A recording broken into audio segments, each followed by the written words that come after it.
How we doing, guys? It's Eamon here from Infrared Heating Ireland. Today we're in County Cavan in Drumavaddy Community Centre, and they have made the move to infrared.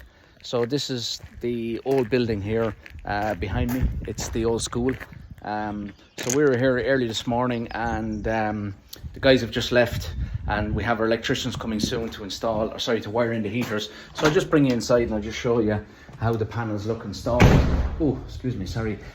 So into this room here, and you can see the panels when you come in the door. They're suspended off the ceiling. They're suspended to a height of 2.5 meters. The wire then hanging down that you see will go up at the back of the heater and up through the plasterboard. And we have a total of 8 heaters in this room.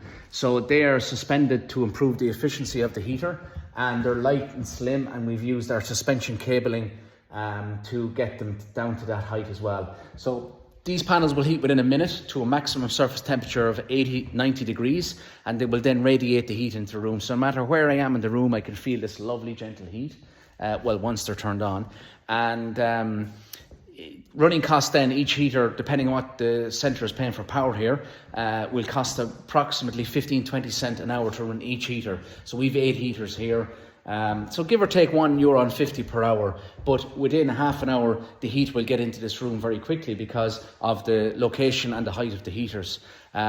This centre here also have solar PV on the roof, so we can see the sun is shining here today, and that will allow offset some of the running costs of the heaters by working smart and putting in solar PV. So this is just one type of project we're involved in.